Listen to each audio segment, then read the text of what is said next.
नमस्कार। NDTV election carnival का काफिला जमशेदपुर पहुंच चुका है। दिल्ली से शुरू हुआ ये काफिला दिल्ली से उत्तराखंड, उत्तर प्रदेश और फिर बिहार होता हुआ झारखंड आया है।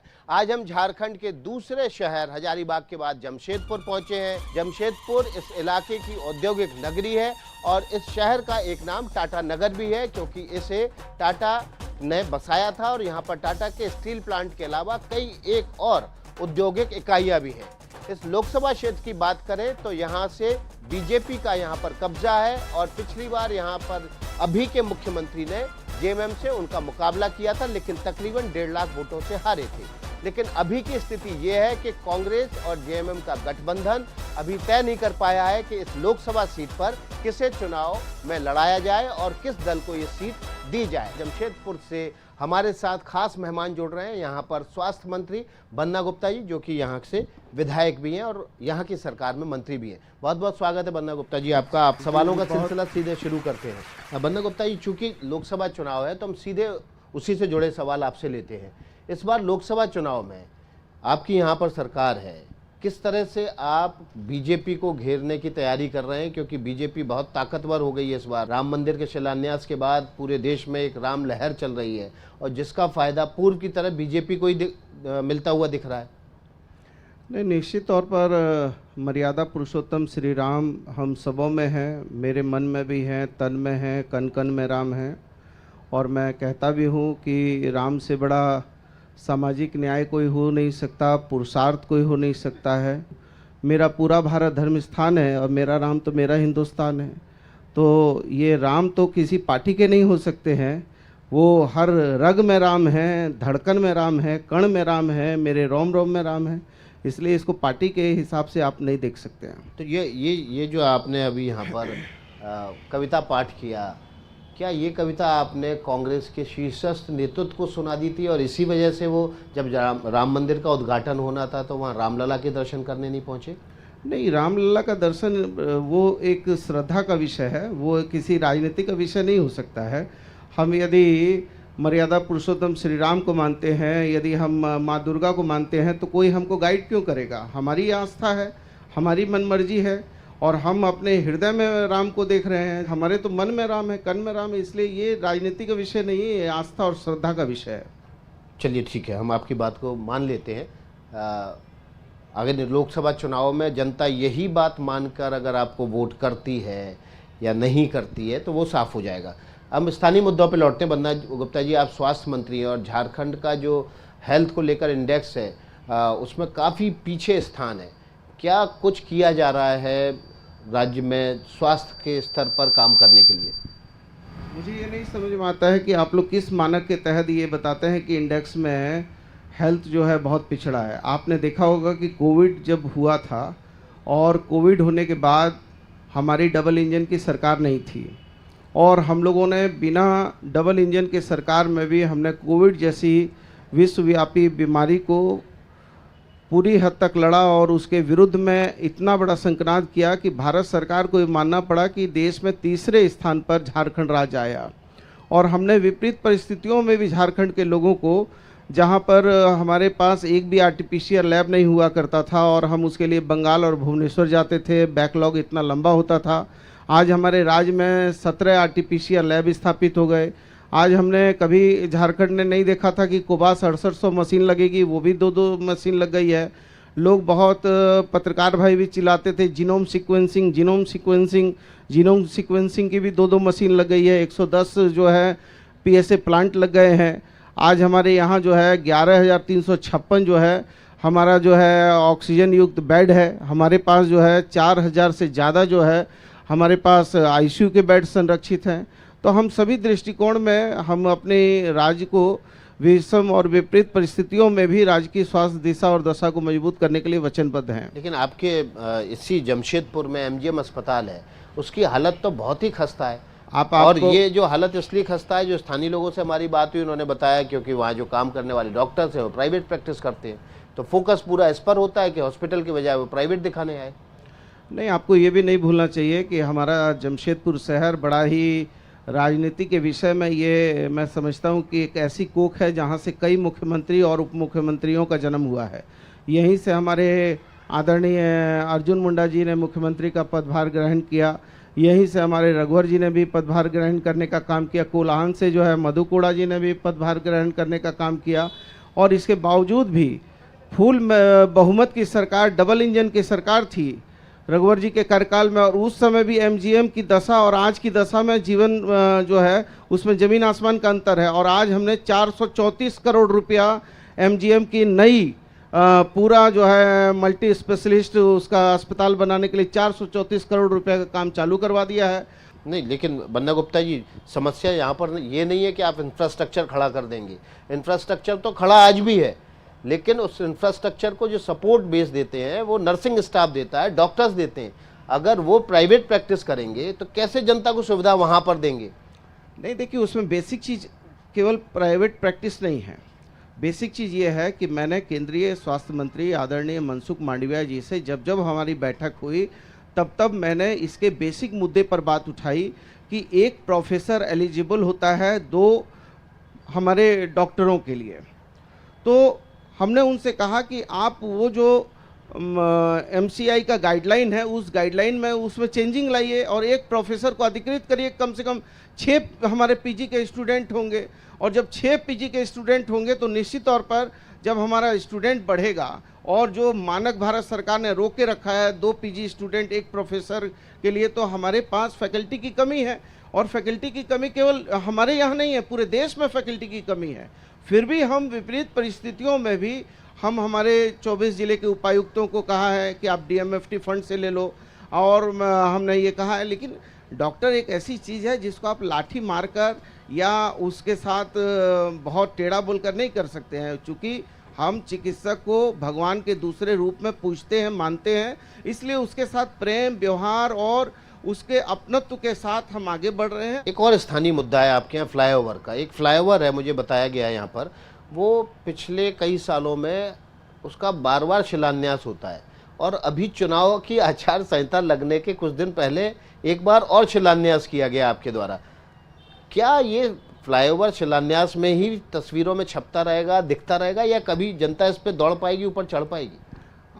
आपने केवल जो है किसी तस्वीर का एक पहलू देखा है।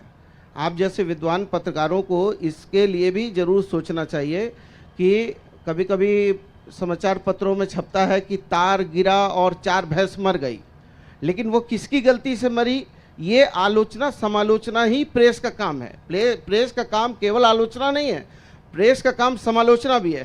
तो आपको ये भी जरूर जानना चाहिए था कि यहाँ जो 3 मुख्यमंत्री हुए उनके समय में भी वही मानगो पुल था और वही जाम लगता था। उन्होंने कभी इस विषय में सोचा भी नहीं कि फ्लाईओवर बनना चाहिए। ये तो मैं जब विधायक बना हूँ, मैंने लग के फ्लाईओवर का जो है निर्माण करने के लिए रात दिन प्रयास किया, और 471 करोड़ रुपया हमने अपने सरकार का लगाकर फ्लाईओवर किसी ये पूर्व की सरकार ने नहीं किया था। ये आप गलतफहमी में मत रहिए कि पूर्व की सरकार ने, भाजपा की सरकार ने यहाँ फ्लाईओवर किया, बल्कि फ्लाईओवर छोड़िए, मैं कहता हूँ जो डोबो पुल बना है वो डोबो पुल भी मैंने अपने कैबिनेट की अंतिम मीटिंग में डोबो पुल और 8 किलोमीटर का वो रास्ता पास किया था। ये अलग बात है कि वो जो है हमारी सरकार नहीं बनी और आदरणीय रघुवर जी ने फिर से उसको कैबिनेट में उसको नया डिजाइन लाकर उसको व्यवस्था खड़ी की। यही नहीं, जुगसलाई मेरा विधानसभा क्षेत्र नहीं है, और मैं 2008 में मैंने उसके विरुद्ध में लड़ाई लड़ा था ओवर ब्रिज का, और वो लड़ाई में मैं बहुत पिटाया भी था। और जैसे ही 2009 में मैं विधायक बना तो सबसे पहले मैंने ध्यान आकर्षण डाला, और उस पर सरकार ने जवाब दिया कि जुगसलाई फ्लाईओवर बनेगा, ओवर ब्रिज बनेगा। और फिर जो है ये हमारे रघुवर जी ने उसका शिलान्यास कर दिया और छोड़ दिया। लेकिन अभी जब मैं मंत्री बना, विधायक बना, तो मैंने लग के, यहाँ जितने लोग हैं पूछिए, मैंने लग के वो रुका हुआ काम चालू किया, और जुगसलाई का आज ओवर ब्रिज काम कर रहा है। सर्कस का टाइगर बोलिए, जंगल का टाइगर बोलिए, लेकिन इतना जरूर है कि हम शेर हैं, लेकिन आदमखोर ना थे, ना हैं और ना रहेंगे। हम शेर की तरह जेल से भी हमारा हेमंत सोरेन दहाड़ रहा है।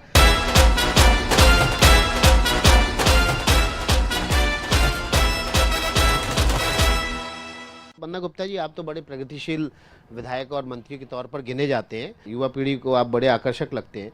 ये आप अपने जमशेदपुर में दो जमशेदपुर क्यों देखते हैं? एक वो जमशेदपुर जहां हम बैठे हुए हैं जो टाटा नगर है, और एक वो जमशेदपुर जो लगता है जैसे मुंबई में जाओ तो एक आलीशान अट्टालिकाओं वाली मुंबई और एक झोपड़पट्टी वाली। नहीं, ये अंतर क्यों है? उन लोगों से पूछिए जिन लोगों ने 86 बस्ती के नाम पर बहुत लंबे दिन तक लड्डू खाए, अबीर गुलाल उड़ाए हैं। साफ सफाई आप करवा दे तो आधा काम हो जाएगा। नहीं, लेकिन मैं तो पक्षधर हूँ कि अभी मैं पक्षधर हूँ ग्रेटर जमशेदपुर बनाने के लिए। मैं तो इस बात से सहमत हूँ कि घाटशिला को भी जोड़ा जाए, चांडिल को भी जोड़ा जाए और सरायकेला को भी जोड़कर ये जमशेदपुर ग्रेटर जमशेदपुर बने, तब इस जमशेदपुर का डेवलपमेंट होगा। तो हमारी सोच जो है वो बहुत ब्रॉड सोच है। भ्रष्टाचार के आरोप में मुख्यमंत्री जेल चले जाएं, किस मुंह से आप जनता के सामने वोट मांगने जाएंगे? अरे भाई, आपको भी जेल भेजा जा सकता है, हमको भी जेल भेजा जा सकता है। जेल जो है, जो लाक्षागृह में जलते हैं वो ही सूरमा निकलते हैं। यदि दुर्योधन जो है लाक्षागृह में भीम और अर्जुन और ये लोग को नहीं भेजता तो फिर जो है हमारा श्याम बाबा जो है का जन्म नहीं होता। आप बोलने में बहुत माहिर है, इतिहास और महाभारत को बहुत वाकपटु हैं आप, तुरंत बात को मोड़ देते हैं। जनता सहमत है ना? ये देखिए, तो थोड़े से सवाल ले लिए जाए इनकी वाकपटुता पर।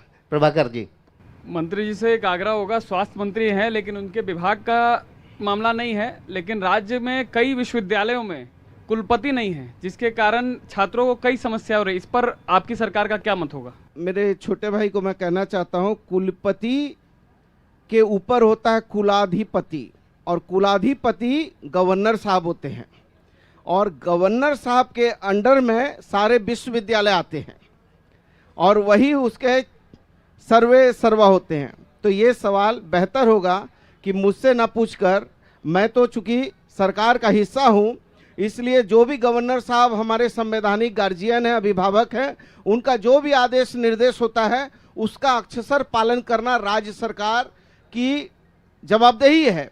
लेकिन इमीडिएट बॉस उसके गवर्नर साहब होते हैं। जी बन्ना गुप्ता जी, एक महत्वपूर्ण सवाल, ऐसी चर्चा की जा रही है कि कल्पना सोरेन जो विधानसभा का चुनाव लड़ने जा रही हैं, विधायक बनते ही उनको मुख्यमंत्री की शपथ ली जाएगी, दिलवाई जाएगी, इसमें कितनी सच्चाई है? नहीं, मैं तो ये भी जानता हूं कि जिस दिन से ये सरकार का गठन हुआ तो हमारे मित्रों ने, भारतीय जनता पार्टी के हमारे साथियों ने उसी दिन से घोषणा किया। चूँकि उसमें बड़े बड़े ज्योतिषाचार्य मौजूद हैं, बड़े बड़े उसमें जो है कि दूरदृष्टि वाले ज्ञानी लोग मौजूद हैं, तो उन्होंने उसी समय से, जिस दिन से सरकार बनी उसी दिन से घोषणा किया कि अमुक तारीख को सरकार गिरेगी, अमुक तारीख को सरकार गिरेगी। फिर उसमें बाई इलेक्शन हुए, 4 बाई इलेक्शन हुए, 4 बाई इलेक्शन में 3 बाई इलेक्शन में हमने भारी बहुमत से जीत हासिल की। और अब देखिए, लोगों को मुंगेरी लाल के हसीन सपने हैं, वो देखने की आदत है। अब कल्पना सोरेन के नाम में एक शिव गुफा छोड़ दीजिए। अरे भाई, वो तय करना हमारी पार्टी, गठबंधन और हमारे दल के लोगों के बीच का ये साझा नेतृत्व तय करेगा कि आने वाले समय में झारखंड की, हमारे गठबंधन की दिशा दशा क्या होगी। एक आखिरी सवाल आपसे लूंगा, ये कहा जाता है इस इलाके के टाइगर हैं चंपई सोरेन, लेकिन अब राजनीतिक गलियारों में ये कहा जा रहा है कि कल्पना सोरेन ने उन्हें सर्कस का टाइगर बना दिया है। नहीं, देखिए, अब कहने के लिए, देखिए, राजनीति में लोग अभिव्यक्ति की आज़ादी को कोई छीन नहीं सकता। अभी हमारे छोटे भाई ने सवाल किया, मैं उसके अधिकार को तो नहीं छीन सकता हूं। तो अभिव्यक्ति की आज़ादी है, लोकतंत्र है, लोकतंत्र में हर आदमी को अभिव्यक्ति की आज़ादी है। अब सर्कस का टाइगर बोलिए, जंगल का टाइगर बोलिए, लेकिन इतना जरूर है कि हम शेर हैं, लेकिन आदमखोर ना थे, ना हैं और ना रहेंगे। हम शेर की तरह जेल से भी हमारा हेमंत सोरेन दहाड़ रहा है। पूरे धैर्य के साथ इस लोकतंत्र को बचाएंगे भी और इस लोकतंत्र को आगे भविष्य में चलाएंगे भी। चलिए, बहुत बहुत शुक्रिया आपका बन्ना गुप्ता जी, बहुत दिलचस्प बातचीत रही इनके साथ। और जमशेदपुर को लेकर जिस तरह से इन्होंने डिफेंड किया, अपनी बातें रखी, अपने सपनों को साकार करने की बात कही, अगर वो वाकई में कर देंगे तो जमशेदपुर में जो 2 जमशेदपुर दिखते हैं वो दिखना बंद हो जाएंगे। छोटे से ब्रेक का वक्त है, ब्रेक के बाद फौरन लौटेंगे।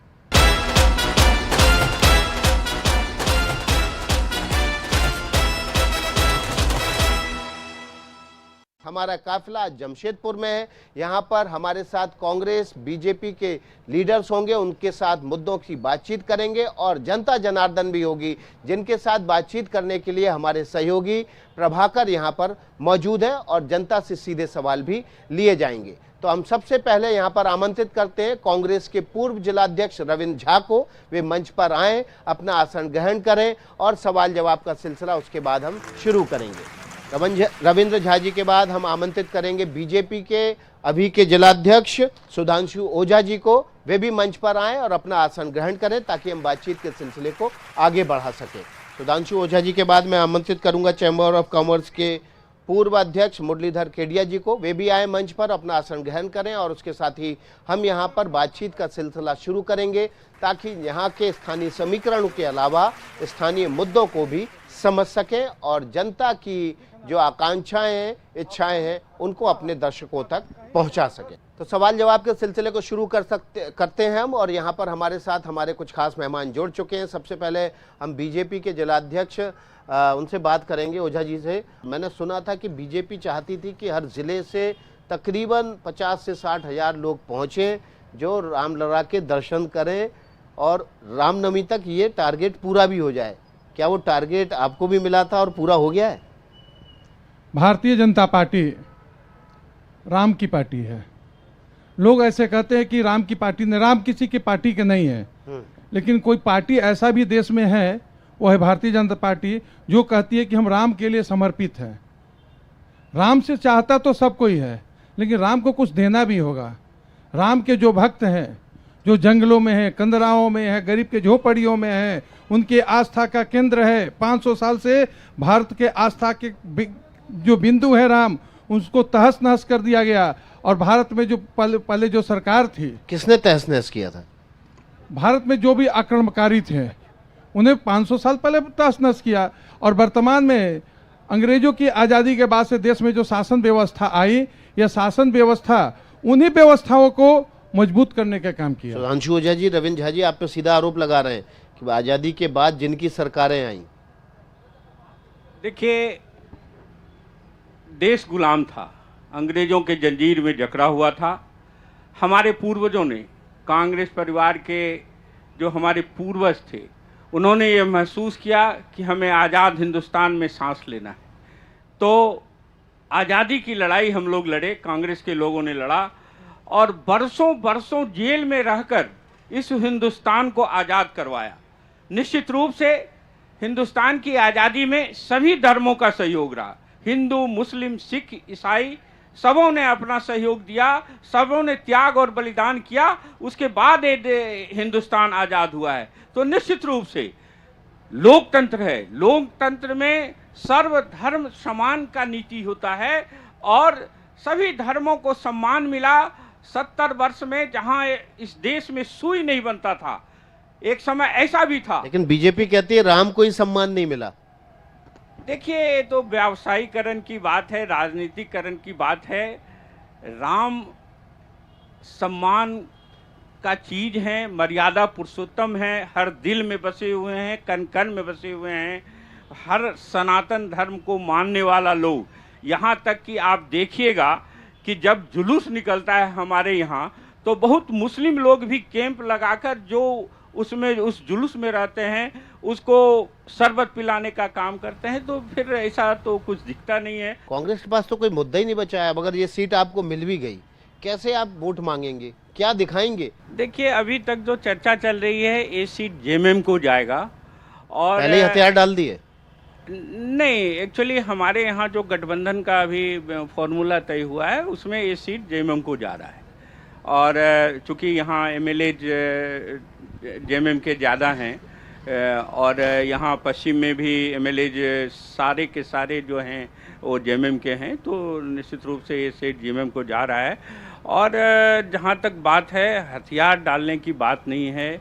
कांग्रेसी के कभी हथियार नहीं डालते, कांग्रेस लड़ते हैं और वही लड़ने वोट के बदौलत किस मुद्दे पे वोट मांगेंगे कि जेएमएम और आप दोनों को मिलके वोट मांगना है यहाँ पर? क्या आप इस मुद्दे पे वोट मांगेंगे कि आपका मुख्यमंत्री जेल चला गया भ्रष्टाचार के आरोप में? हमारा ईमानदार मुख्यमंत्री, सिर्फ और सिर्फ उनका गलती वही था कि भाजपा के सामने झुके नहीं, भारतीय जनता पार्टी से समझौता नहीं किए, इसलिए वो जेल में है। सरकारी जमीन को कागजों में हेरफेर करके अपने नाम कराना ईमानदारी है? मेरे नाम भी करा दीजिए। भैया, हिंदुस्तान का कानून है, आप भी पढ़े लिखे लोग हैं, हम भी लॉ ग्रेजुएट हैं। हिंदुस्तान का कानून है कि किसी के अगेंस्ट में आप कंप्लेन कर दीजिए, केस तो हो जाता है। और आज की तारीख में जो स्थिति है, ये ईडी और सीबीआई वो केस तो बना देती है।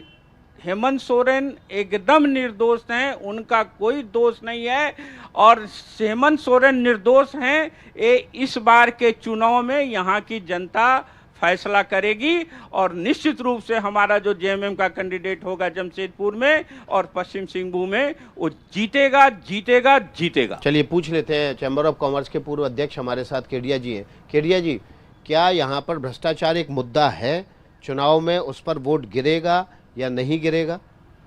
देखिए, भ्रष्टाचार तो मुद्दा देश में है, और भ्रष्टाचार के कारण ही देश पीछे रह रहा है।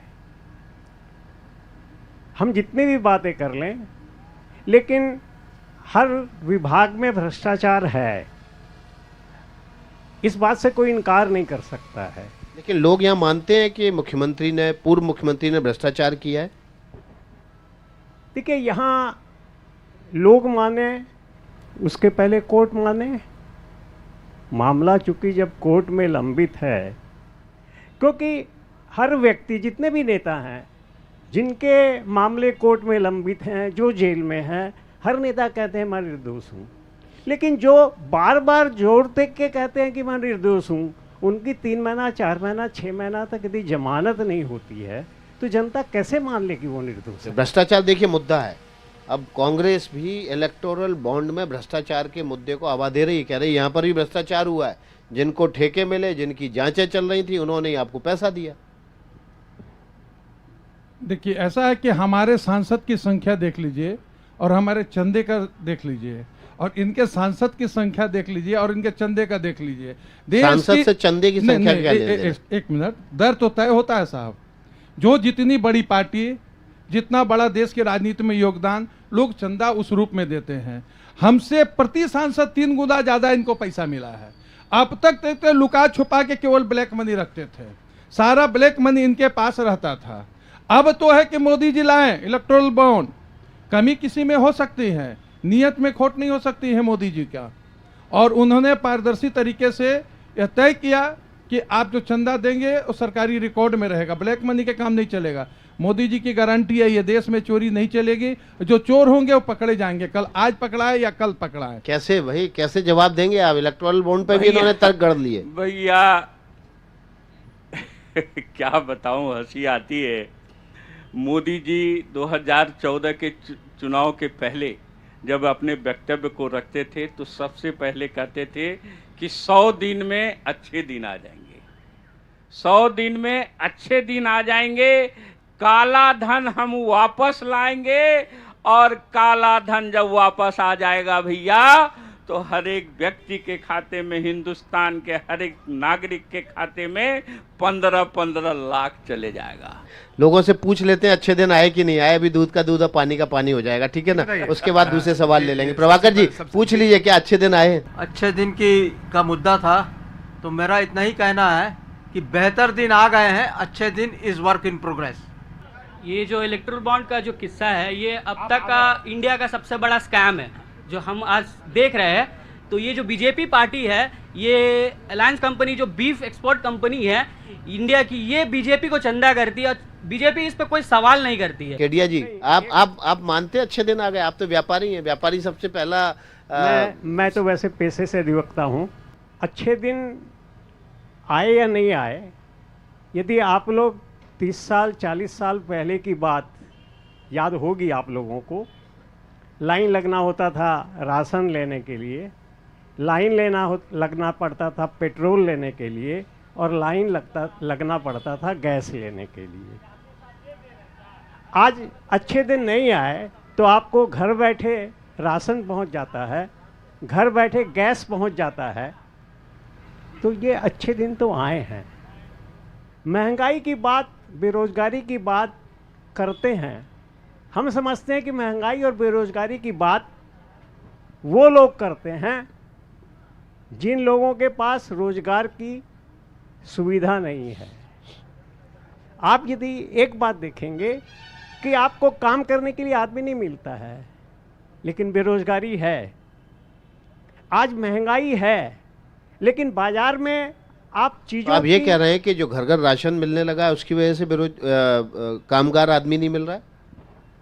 नहीं, मैं ये नहीं कहता कि घर घर राशन मिलने लगा इसलिए कामगार आदमी नहीं मिलता, लेकिन मुफ्त में जो राशन मिल रहा है उसके कारण भी कामगार के लिए आदमी नहीं मिल रहे हैं। जी चलिए ठीक है।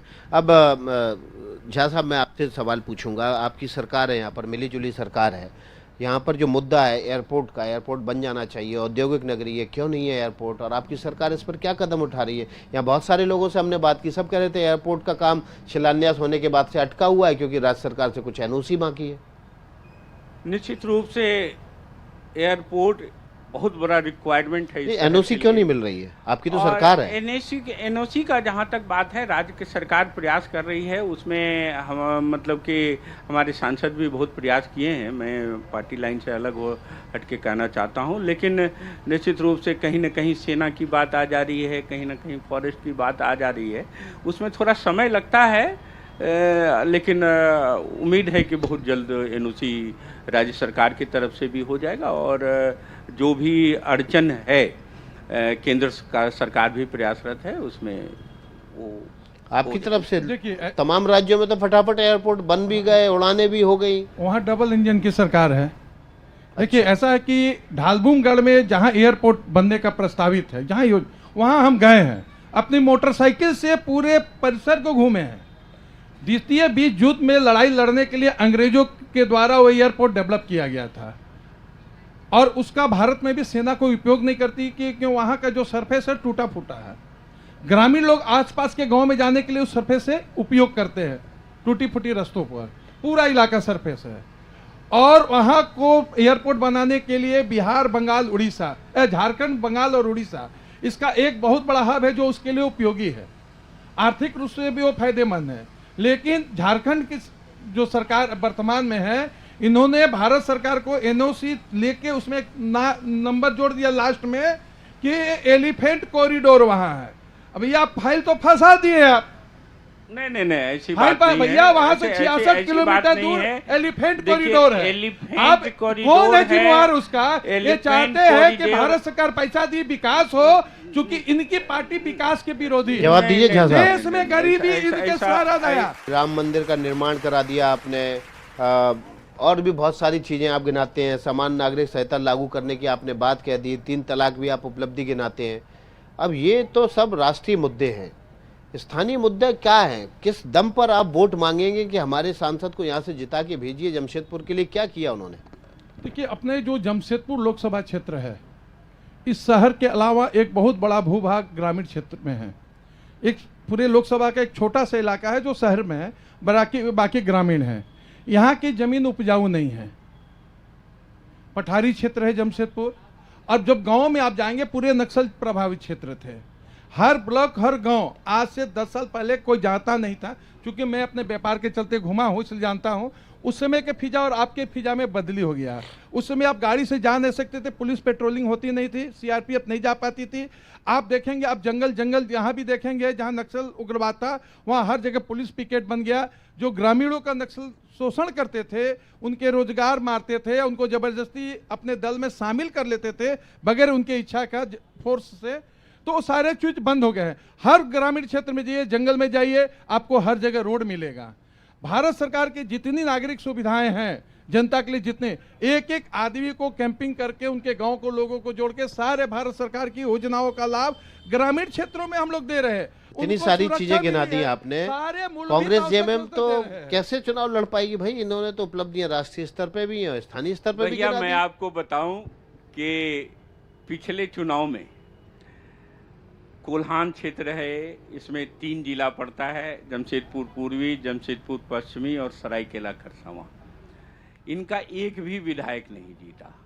एक भारतीय जनता पार्टी बैकग्राउंड के विधायक जीते, वो इन्हीं के मुख्यमंत्री को हरा के जीते, वो निर्दलीय हो गए और इनके मुख्यमंत्री को हरा के जीते, बाकी एक भी विधायक इनका नहीं है।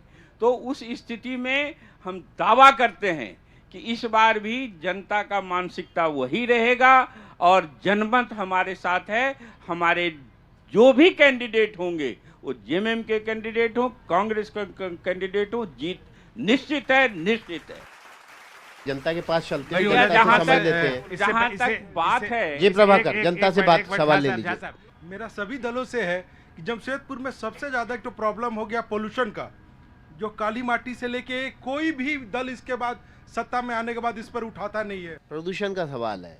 आम नागरिक क्या कह रहा है कि प्रदूषण बढ़ता जा रहा है काली माटी के क्षेत्र में, पूरे इलाके में, कैसे हल करेंगे? इस पे क्यों नहीं गंभीर है आप लोग? ठीक, ऐसा है, आप जो बोले प्रश्न एकदम सामयिक प्रश्न है। आप ये जमशेदपुर एक बड़ा शहर है, इसमें 5 नगर निगम है, छोटे बड़े, जमशेदपुर, मानगो, जुगसलाई, आदित्यपुर और कपाली। आप इनके कचरा उठा के फेंक के एक जगह डिस्पोजल करने का जगह नहीं है। क्यों नहीं है? जहां लेने जाइए। आपकी सरकार थी तब क्यों नहीं व्यवस्था बनवाई? मेरी बात समझिए आप, हमारी सरकार थी उस समय से प्रयास कर रहे हैं। अभी आपका पोल खुलेगा भैया, आपके दल का पोल खुलेगा, 5 जगह है। अभी क्या हो रहा है, जहां सरकार की योजनाएं जा रहे हैं वहां ग्रामीण को भड़का के योजना पूरा नहीं होने देते हैं। पूरे वर्ल्ड लेवल की टाटा स्टील है, टाटा स्टील के लिए कहीं जमीन नहीं मिल रहा है। ये लोग ग्रामीण क्षेत्र में डिस्टर्ब करके रखे हैं। पूरा झारखंड को बर्बाद करने वाले ले झामुमो के साथ कांग्रेस की जो साहब, बड़ा आरोप लग रहा है आपके ऊपर। आप देखिए, जमशेदपुर शहर टाटा स्टील इतने मजबूर है कि अपने पुराने क्वार्टरों को तोड़ के बाउंड्री करके टाउन फॉरेस्ट करके स्कीम लगा के कर रही कि ताकि पोल्यूशन रुके। आज 40 मिलियन टन जा रहा है, उसके लिए जगह कौन देगा? जितने भी झारखंड की भाजपा की सरकार ने एमयू किया, सारे पे लोग रोक लगा के रखे और लोकल ये लोग आंदोलन करवाते हैं ताकि जवाब देने दीजिए, जवाब देने दीजिए ओझा जी, जवाब देने दीजिए, इनका वोट बैंक जवाब देने दीजिए, जवाब देने दीजिए ओझा जी, ओझा जी जवाब देने एकदम दीजिए। झूठ। क्या साहब, मैं आपको बता देना चाहता हूं, टाटा स्टील बहुत प्रयासरत है पोल्यूशन को खत्म करने के लिए। उसके लिए आप देखिए ग्रीनरीज कितना है इस शहर में, हर जगह आपको प्लांट मिलेगा, प्लांटेशन का काम होते हुए दिखेगा। जहां तक ग्रामीण क्षेत्र की बात है, यहाँ आप हवाई जहाज ये आरोप लगा रहे हैं कि टाटा स्टील को जगह नहीं लेने दे रहे, आप ग्रामीणों को भड़का देते हैं। नहीं, औद्योगिक नगरी को चौपट कर देंगे ऐसे। झूठा चीज है, कहीं इसमें कोई सच्चाई नहीं है। इनको हर जगह कहाँ भड़काया आप बताइए जरा, यहाँ तक गांव का कि- नाम बताइए ओझा जी। में भड़काए है, गोविंदपुर के आगे नहीं, भड़काए है, सब जगह योजनाएं बंद पड़ी हुई है। 4 हर साल से जगह इनकी सरकार है, प्लांटेशन हो रहा अभी भी है, हर clearance जगह करके जंगल नहीं का दिए। काम हो इनका रहा काम है, देखिए, कहीं जब कहीं तक कहीं झारखंड में एकदम बेरोजगारी, झूठ, भ्रष्टाचार, एकदम झूठ। भैया जवाब मिल गया आपको? एकदम प्रदूषण क्यों नहीं कम हो रहा है? लड़ रहे हैं आपस में, एकदम जवाब मिल गया ना आपको? बहुत बहुत लिस्ट शुक्रिया आप कंपनी है। तीनों का इस बहस में, चर्चा में हिस्सा लेने के लिए। जमशेदपुर से आप देख रहे थे ये गर्मा गर्म बहस। अभी छोटे से ब्रेक का वक्त है, ब्रेक के बाद फौरन लौटेंगे।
एनडीटीवी का इलेक्शन कार्निवल आज जमशेदपुर में था, कल मुलाकात होगी रांची में। जरूर देखिएगा एनडीटीवी इलेक्शन कार्निवल।